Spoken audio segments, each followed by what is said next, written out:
Welcome to the I Save That webinar series. Today's presentation brought to you by Medline Industries, Benefit of the Bundle.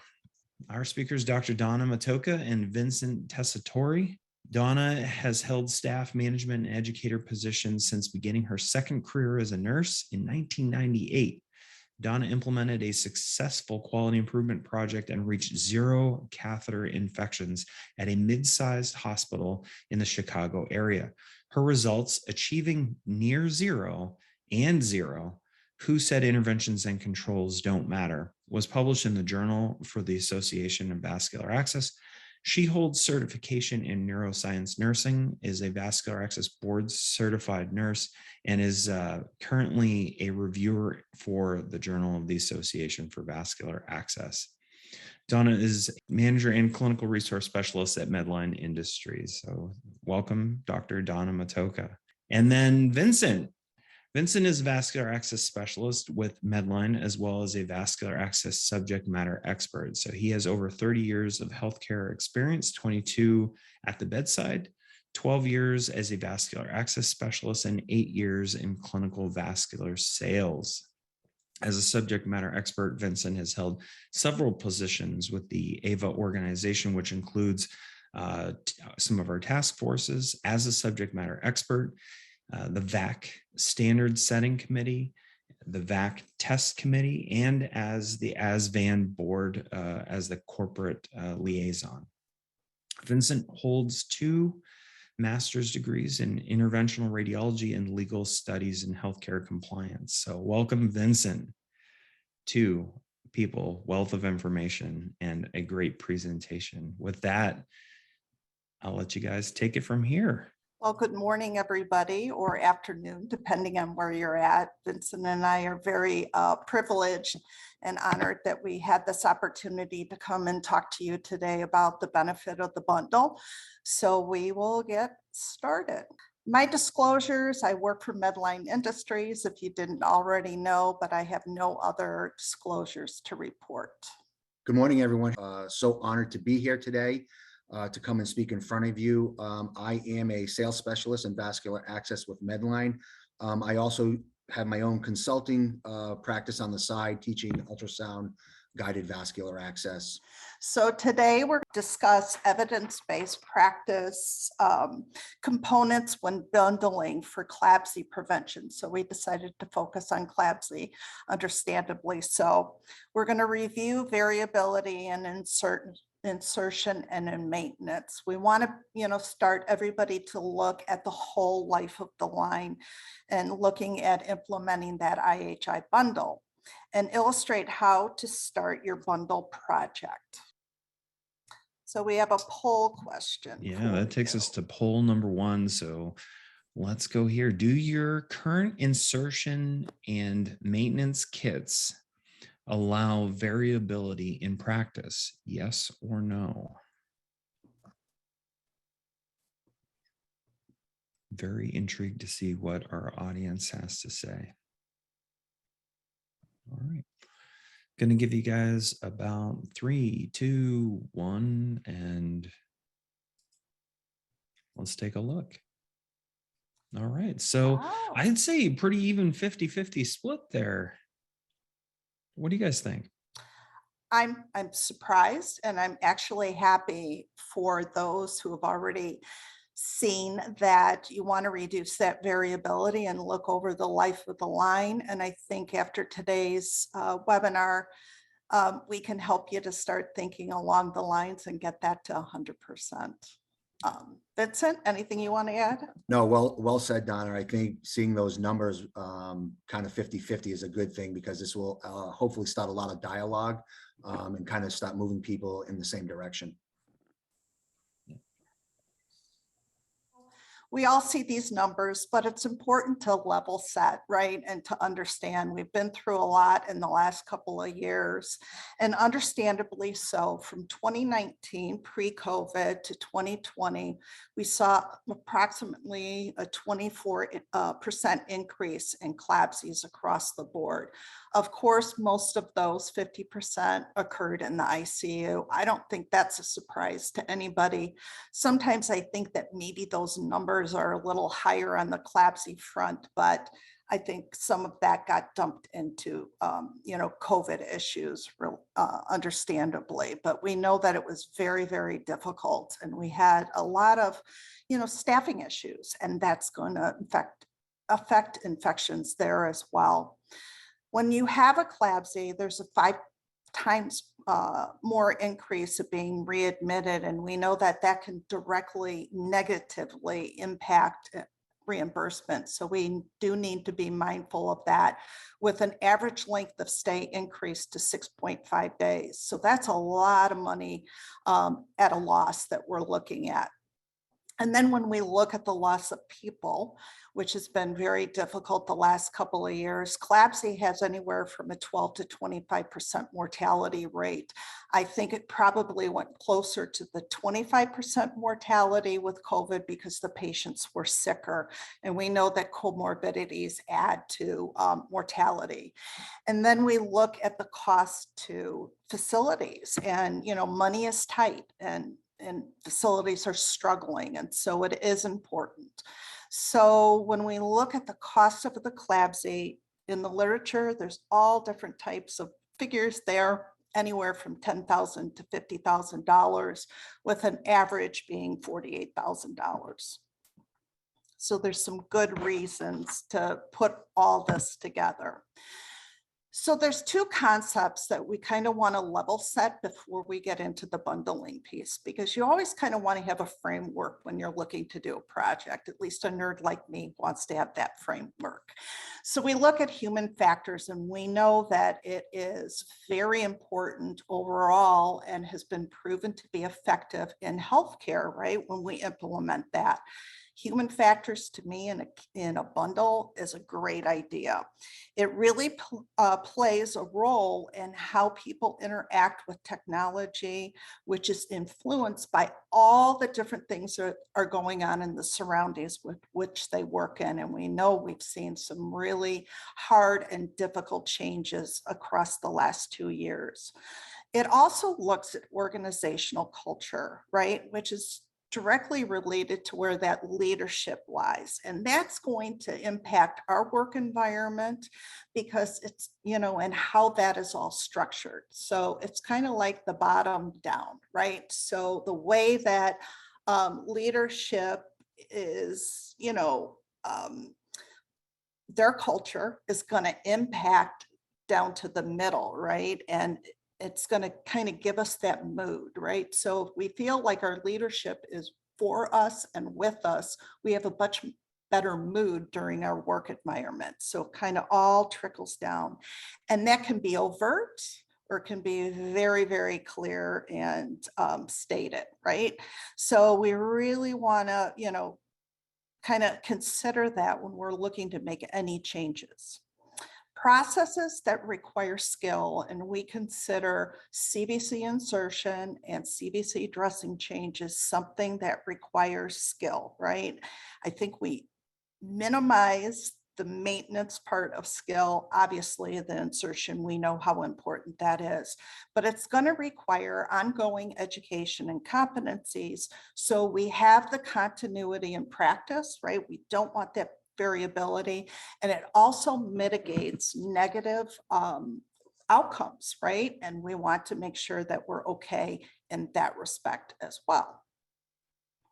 So let's understand what the IHI bundle states, right? Because we do use, especially in healthcare, bundles in many different forms. And so we want to make sure that you understand the definition that we're going to be working with today. So according to the IHI, A bundle is a small set of evidence-based interventions for a defined patient segment population, right? So we're looking at probably ICU, it could be cancer, oncology group, it could be the renal group, and the care setting. So is it inpatient? It could be home, it could be clinic. And we know that when we implement these sets of interventions, which can be anywhere from 3 to 5, right? They like to keep it small.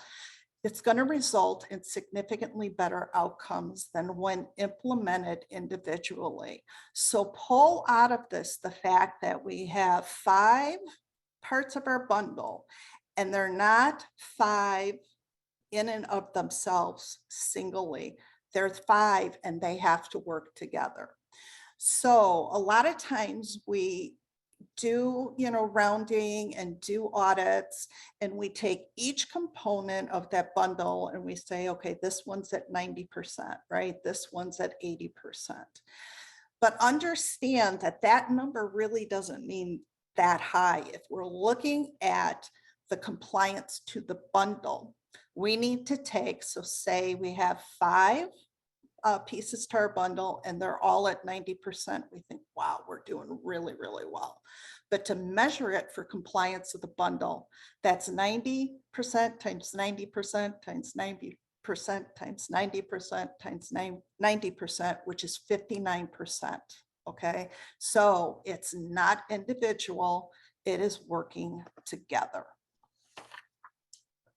So when we look at the 5 elements of the IHI Central Line Bundle, and we're going to really base our presentation and utilize this bundle. But I thought it's important for you to know that when we look at developing a bundle, so say you're going to today say, I think I'm going to put a bundle together for, my central line maintenance in the dialysis unit, okay? That the Joint Commission does list components that you can put into a bundle. So the insertion bundle here, actually, if you go on the CDC website, there are 15 components that they say you could put together in a bundle. That's how you put a bundle together specific to your institution based on your needs. So there's a lot out there that you can do. Obviously, we know we've had the best success with reducing infection with this IHI bundle. But as you start to overcome and have success, you can, begin to start to develop another bundle and attack those components that are causing your infections that you're not yet successful with. So looking at human factors and bundling, they really go together well. And I think that it's a good marriage, right? And so I like my, my frameworks to work with. And I really looked at it. And if we think what human factors does, engineering does, as well as bundling, they do marry very, very well. And I bolded those components. If we look at, and each one of them has 2 components that I really didn't match up real well, I felt you could have a different opinion on that. But looking at reducing non-value added tasks, right?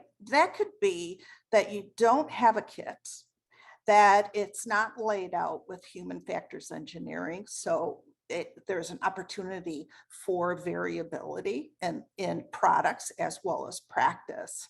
Those are added tasks that, and each task can create a problem. Say you have to grab each component singly.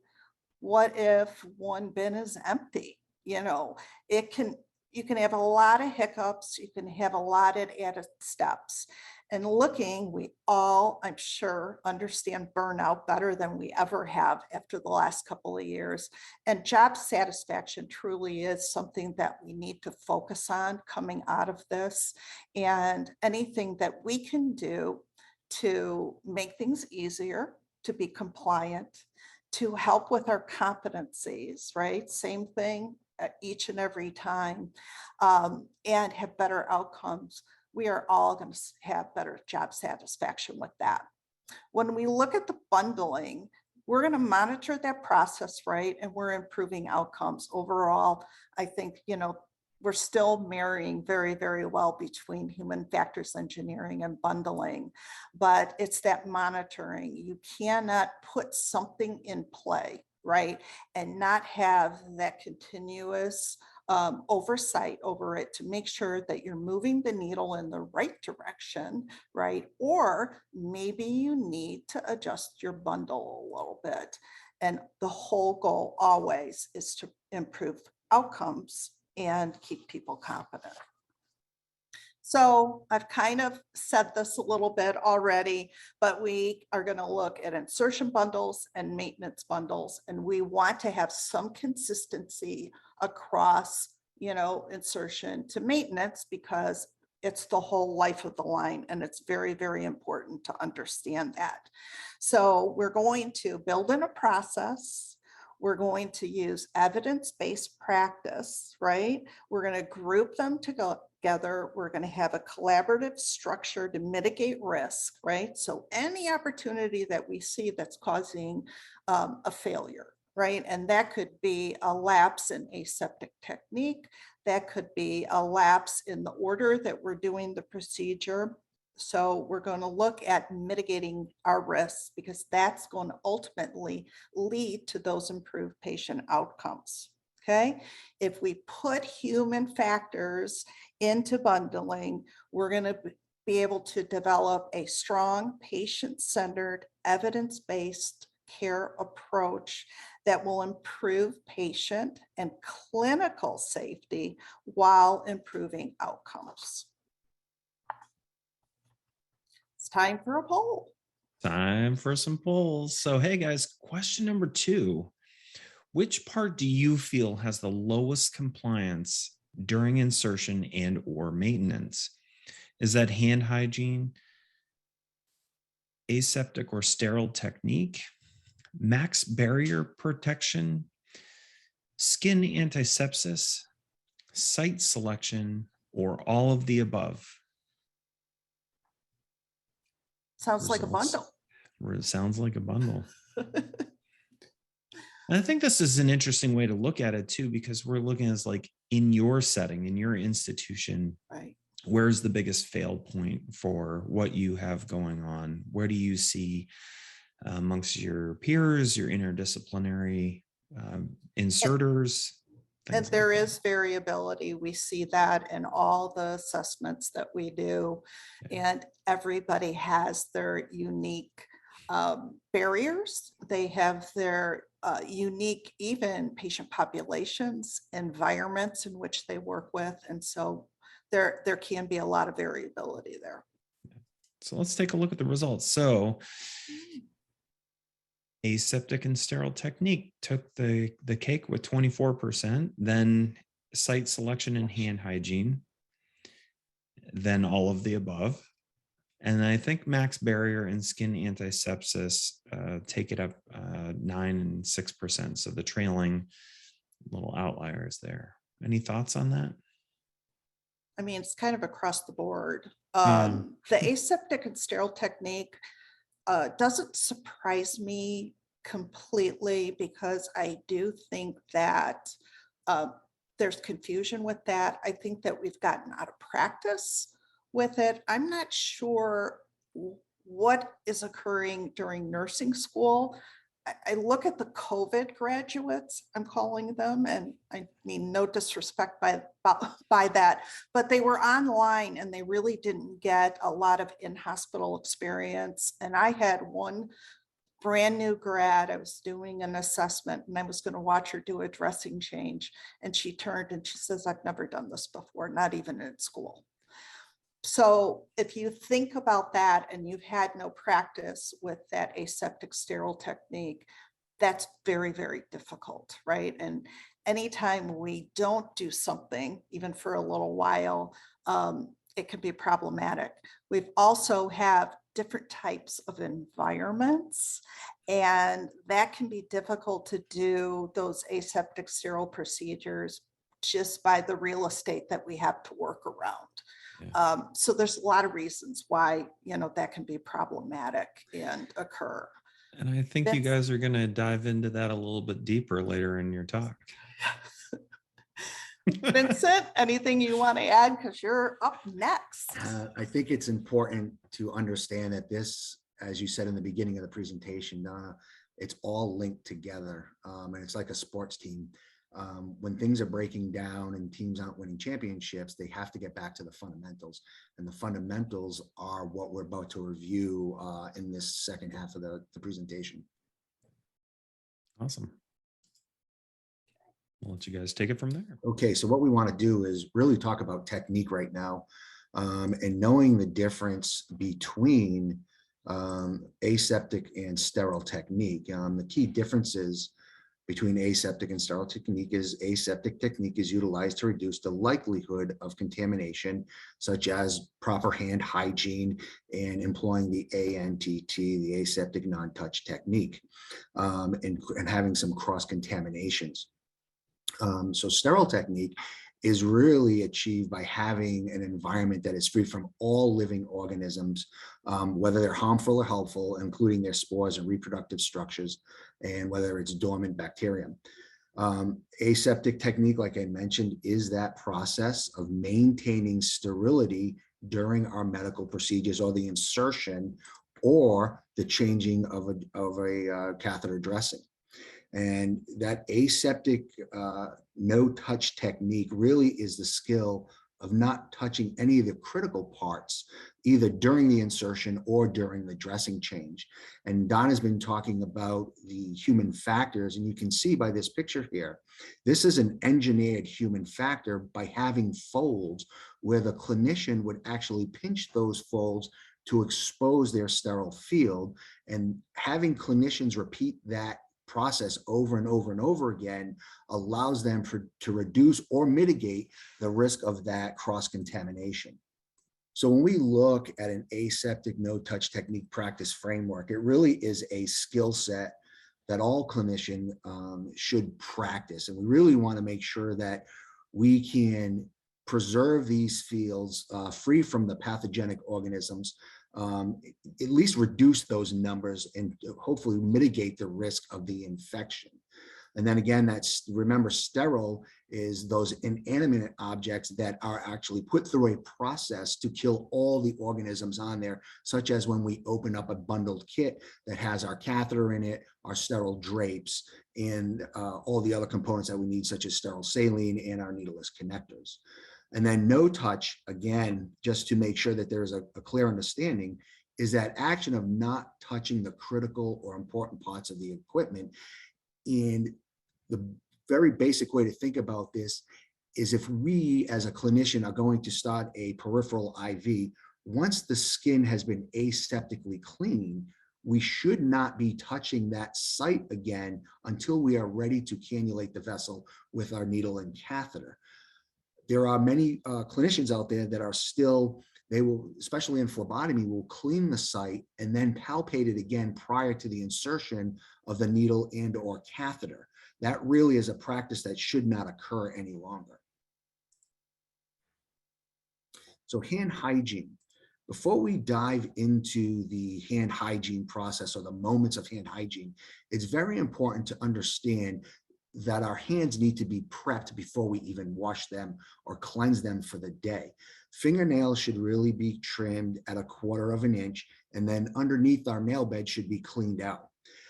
There shouldn't be any acrylic nails or nail polish on the fingernails. Watches should be removed, bracelets should be removed, and all wedding bands and engagement rings. These jewelry can inhibit a lot of bacteria and skin flora. And just because we've cleansed our hands doesn't mean we actually got underneath the jewelry part that is placed on our hand or on our fingers. So the moments of hand hygiene are very specific when you look at the guidelines: before and after direct patient contact, before donning and doffing our gloves, insertion and removal of indwelling invasive medical devices, including all access devices, ongoing management and manipulation of an indwelling medical device, and also before and after infusion administration.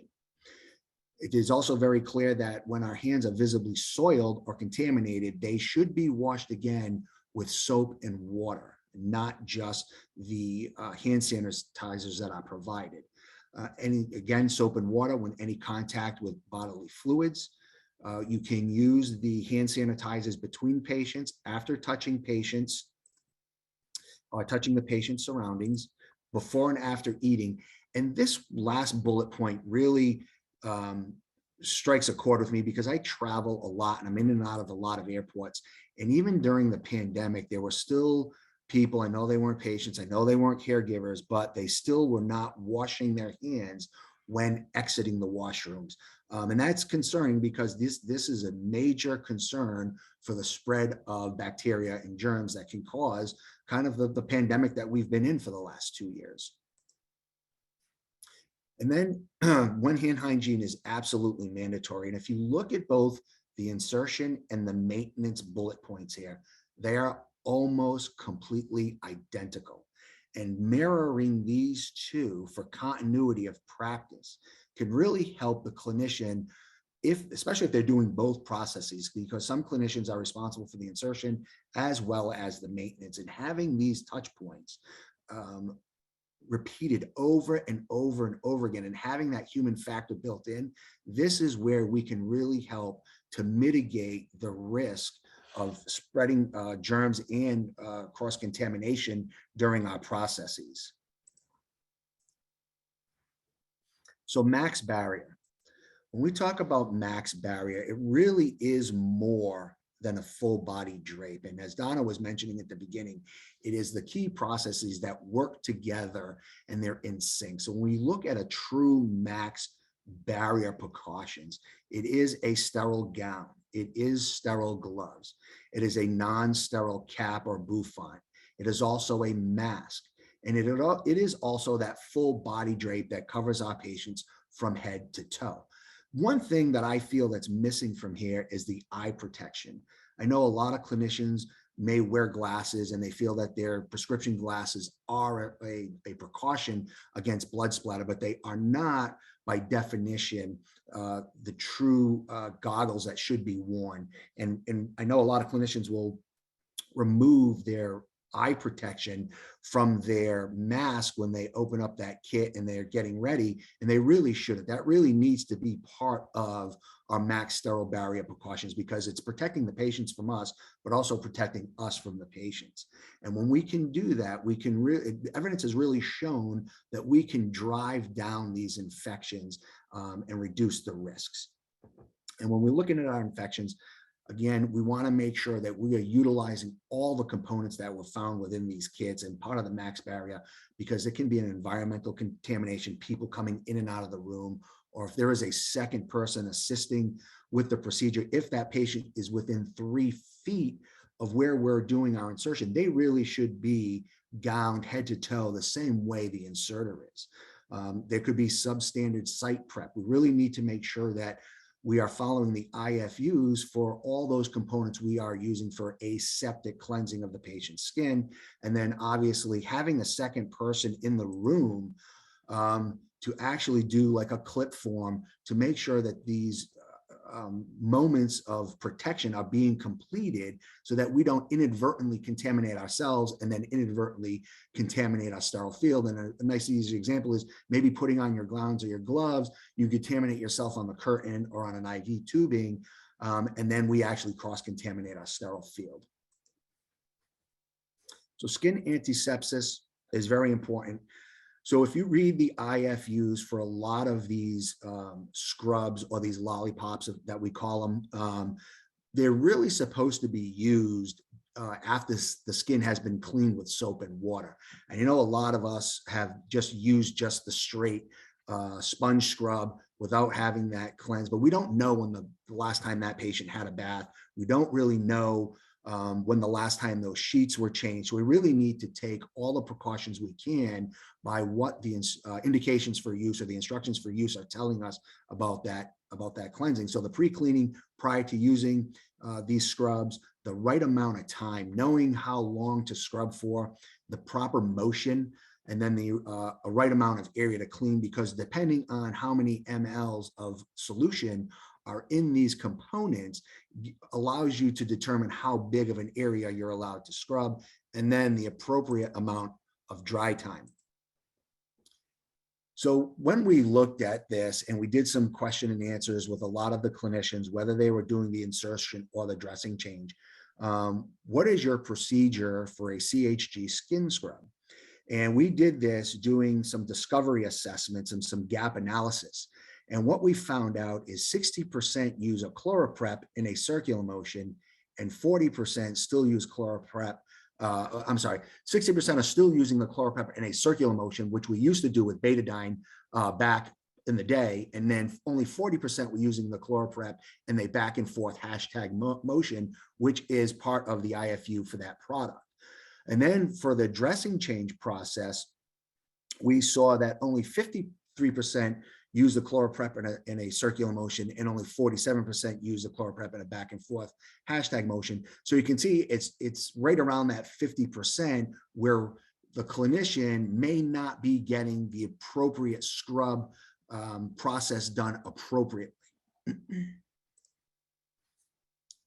And in the same discovery assessments, what we saw is how long do you scrub a dry site for? Well, those dry sites should be scrubbed for 30 seconds, back and forth, side to side in the motion. 52% of the inserters applied the CHG scrub for the appropriate amount of time. Now, how long do you allow the scrub for a dressing change? Well, again, it is 30 seconds, and only 62% of the clinicians were performing the scrub the site appropriately for 30 seconds.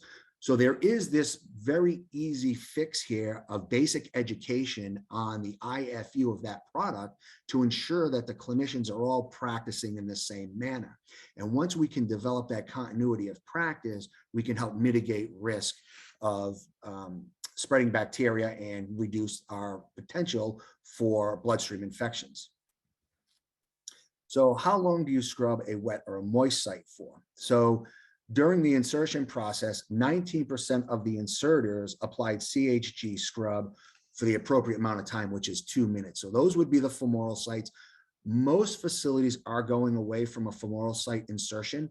However, sometimes it is needed based on if it's an emergent situation. And then obviously we have an obese population, and getting in between those neck folds should really be that 2-minute scrub.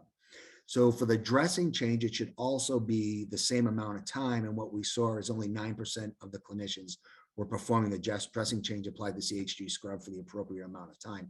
So there really is these small education sessions that the clinicians can benefit from. And this comes back to the fundamentals that I started out with. The fundamentals really give us our base to mitigate risk of spreading infection or causing an infection. So site selection also plays a risk here. We really, again, most facilities are avoiding the femoral vein for central venous access.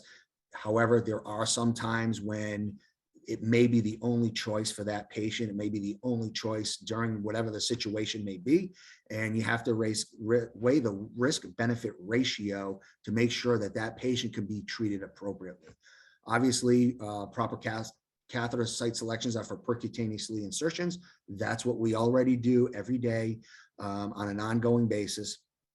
And then the site of insertion really needs to be free of any type of infection, bruising, previous insertions where there may be, the site is compromised, the vessel is compromised, the vessel health is very poor. We really need to make sure that we are selecting the sites that are extremely important to make sure that we are mitigating those risks. And it's also important to know that the nurses and techs all put on dressings, and they are changing their gloves after assisting and prior to putting on the dressing. So basically what we're saying is, if you're going to remove a dressing with a clean pair of gloves, those need to be changed. Or if you do it with a sterile pair of gloves, those need to be changed prior to cleansing that site and reapplying that dressing. Some of these catheters are placed in environments where there's very little control. And those usually, if a patient comes in from the outside of the hospital, say that they were put in pre-hospital, a lot of EMS put these in very quickly. They may not get a chance to scrub the skin appropriately. Most hospitals do have policies in place to remove these within 24 hours or as soon as they hit the door to get a more appropriate access. If the environment, say in ICU or in med surg, was not very controlled and the line went in dirty, those really should come out as soon as possible and a more appropriate line be put in under more optimal conditions. And then obviously not using the IJ, but going for a subclavian stick does reduce the risk of infection. It reduces the risk of secretion exposure on the IJ, especially for your intubated patients. Also, with a subclavian approach, it provides a flatter surface so that the dressing can be maintained more properly. The flatter the surface is, the more adhesive adherence there is on that surface, and there potentially is going to be less lifting of that dressing, hopefully reducing the number of times that that dressing would be changed if it was less than 7 days. So insertion locations for central vascular access devices, sticking with these discovery assessments that we did, 71% said that their first primary insertion site would be the right IJ. And then what would the secondary site be? They were saying it was the femoral. It really should be that subclavian and IJ area. If the clinician is been trained appropriately to put in a subclavian line, that again is going to be a better choice just from a adherence of the dressing, reducing the secretions of intubated patients. And then it's easier for the nurse to administer medications when these lines are lower on the chest, below the clavicle, versus up along the ear or along that hairline where, you know, bacteria can get in from the hair and that dressing is not going to stay adhered. And then the extension lines leaning back to the pump are being pulled down and pulling the dressing down, and that adherence of the dressing is really causing dressing disruptions, which they really should not be using tape to secure, and really need that dressing should be changed if it is no longer intact. So daily necessity, what I've been seeing doing a lot of these assessments is a lot of bedside nurses are doing their handoff at the patient bedside, discussing the line from shift to shift, which really makes it better for them to know what they have in, because someone can say, oh, my patient has a peripheral IV in and it's a 24 in the thumb. That may not be the most appropriate access for that patient and really should have something more stable and more suitable. So assessing the daily need in the acute care setting, and then how are they following and managing those lines in other settings. So realistically, if a visiting nurse is coming in, they would be monitoring that line on whether they're coming in daily, every other day, or once a week. But some of that would then fall on the patient to make sure that they're communicating to the visiting nurses to ensure that that line is staying secured appropriately. Skilled nursing facilities do some of this. They go in, they report back to the doctor that may be on call, making sure that that patient's line is really needed, especially in that skilled nursing facility. If the line isn't needed, it really should be moved when it is no longer clinically indicated.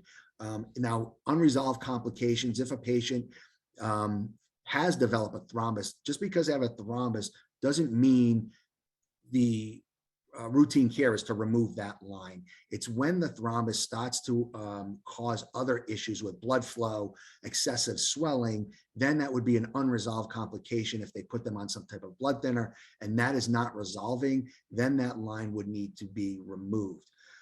Completion or discontinuing of the therapy, or when the line is no longer a necessity of the plan of care.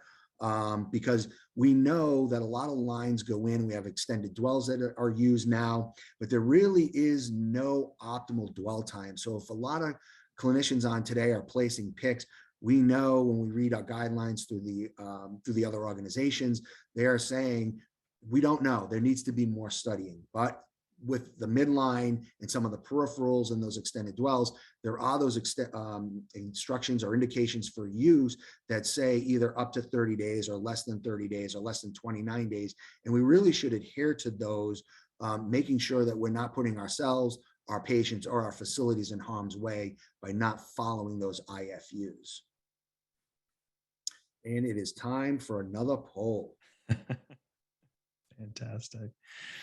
All right. Well, let's take a look here. Do you feel that your current insertion and maintenance kits support compliance to best practice standards? Yes or no?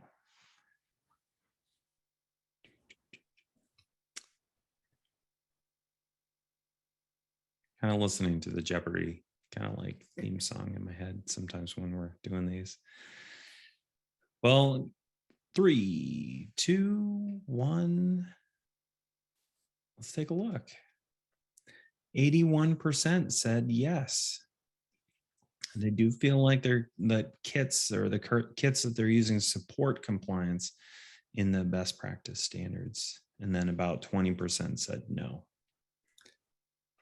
I think most clinicians today, especially on this call, they're using some sort of bundled kit to insert their PICs, their midlines, and their extended dwell peripheral, which is fantastic. And everything pretty much is contained within that kit for them to follow what the standards are telling us to do and what that evidence is telling us we should be doing. And there are a few things they're probably adding, maybe adding those needleless connectors or adding their gloves, which the gloves never fit. You need to get your own gloves that you're used to using. And I think from what we talked about and human factors and some engineering pieces, really, and I'm just going to pick on needleless connectors for a minute, because when I'm in a lot of facilities, I find ICU uses one type of needleless connector, the ED might be using something else, and then there's something else on med surg. So having continuity just from those simple little devices can really help making sure that the flushing sequence is taking place appropriately, clamping of the catheter is taking place appropriately. And each component that we use actually works off the other. So we really need to make sure that those IFUs for each component are being followed appropriately. So every component is being used to the best of their ability and to help our patients. Perfect. Donna? That was a good example, those needleless connectors, because we will see variability in that throughout a hospital, units, kits. So I think that was an excellent example. Another example I see, is potentially the dressing. The dressing in the insertion kit isn't the same in the maintenance kit. So we've got great bundles. It helps us to support that best practice, but taking that a step further and making sure that we have compliance from one kit to the next, one unit to the next, could be an added benefit to get your rates down. And that's a great point. Just to add one other thing, because there's so many travelers today and so much turnover within these facilities. Whatever the organization can do to help those bedside nurses, whether we're inserting or care and maintenance, just makes the day-to-day so much more effective and efficient. Yeah.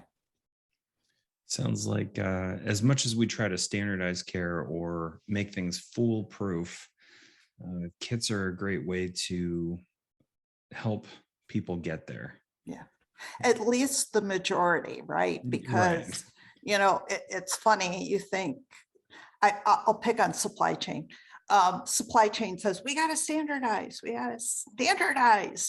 but there's always those one-offs.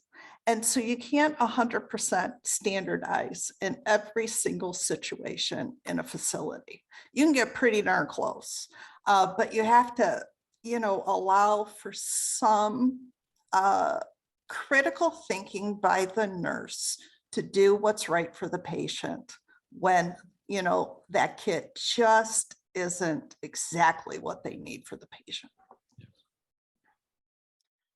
All right, so now that Vincent has gotten through the components of the IHI Insertion Bundle, we're going to start talking about how you can use the bundles in your own practice. So when is a good time to start thinking about building a bundle? So if you have many items to pull, like CVC insertion or the dressing changes that we were talking about, you're spending a lot of time in the supply room grabbing those supplies. Maybe the par level is at 0. It's going to take time. You may grab 2 if you're like me instead of 1. So you're going to reduce waste. You're going to save money in time and in products. So that's a good starting point. When we look at stressful situations, right, and we have a lot of those in the healthcare industry, such as in code or traumas, we're high acuity patients. We are high acuity as far as our stress level. That's a good time to have a bundle. You're grabbing one item. It's all laid out for you, and it takes some added stress. It gives you back some time that's needed, and you will perform the procedure as needed. Another good time. Sterile procedures, it's difficult. You're grabbing all these components. Maybe there's a lapse of integrity in the packaging that you don't see. You're dropping multiple items onto a sterile field. You have to create the sterile field. Those are multiple opportunities that you're going to cause a contamination. And then we do this a lot in nursing when we look at doing competencies for our staff, and we call them the high risk, low volume procedures. Now, if we think about the fact that CVC insertion really isn't a low volume, central line dressing changes aren't a low volume. So I don't want to get caught up in that piece of it. I just want to think about conceptually. So we're looking more at high risk, right? And how can we minimize risk? Central line insertion, dressing changes, and then even look at those infrequently performed procedures. Now, we don't want to have a lot of kits and bundles. Supply chain gets a little upset with that.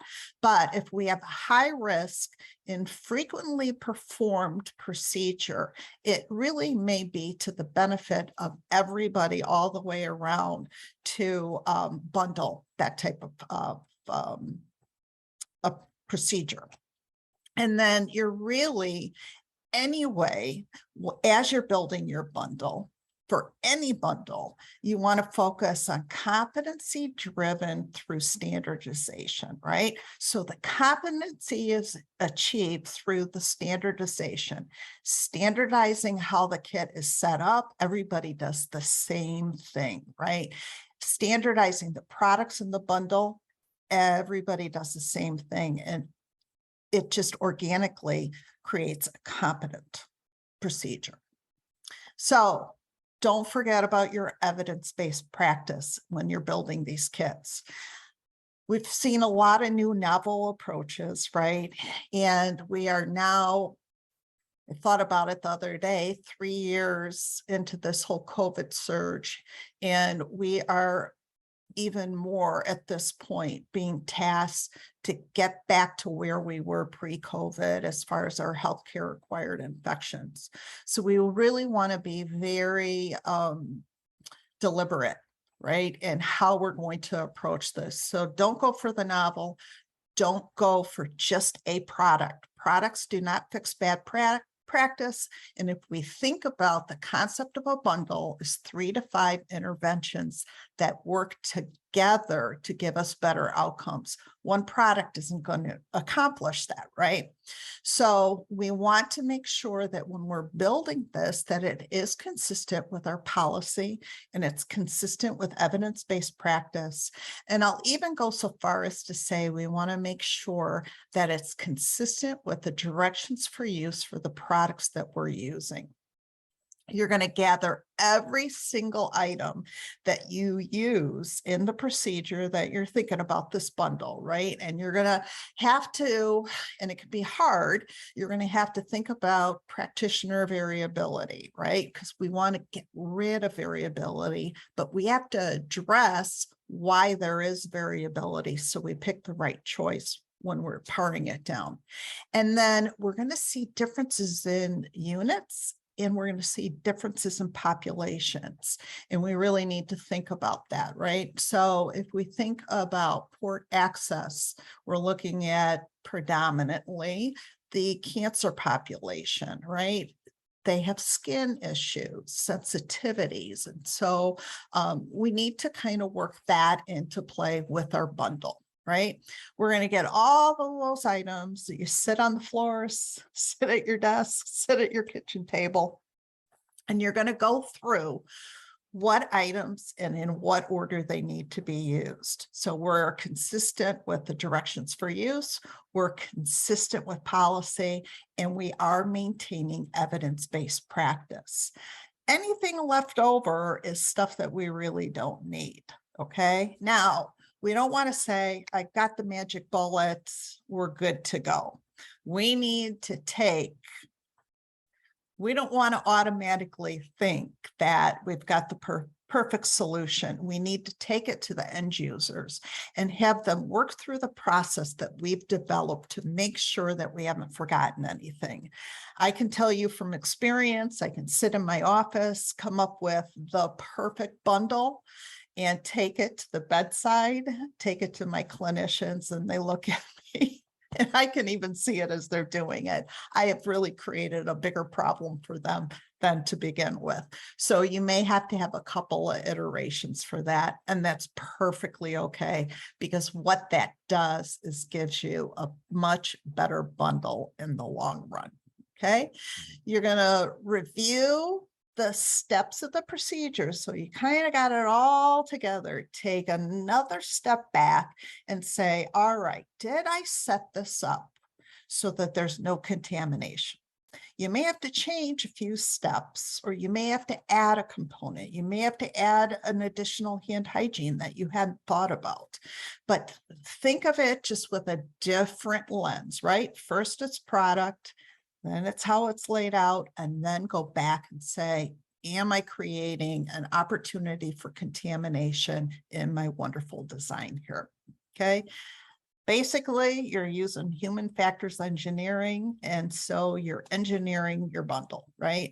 So bottom line, you want to match your procedure, right? You want to promote asepsis, and ultimately you provide the cues for compliance, which inadvertently engineers in competency along with your bundle. And that's a nice, tidy bundle with which to work with. So I talked about that asepsis, right? Because that's kind of the key to really seeing those outcomes that we're looking for. So think about these 4 simple interventions. I love to just stop and think about this. We're going to start clean by practicing good hand hygiene and make sure that it's consistent throughout the whole bundle procedure, because there are moments for hand hygiene along the way, and we don't want to miss those moments. You're going to stay clean by promoting good aseptic technique. So keep that first and foremost.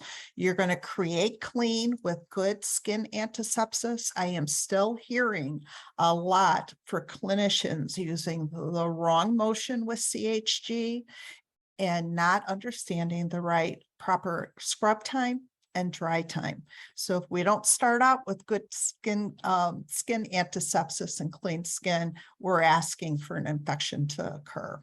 And you're going to maintain clean throughout the entire procedure with our aseptic non-touch technique. And by far, these 4 interventions, along with a good solid bundle, are going to give you a very solid foundation to start an HII reduction initiative using bundles.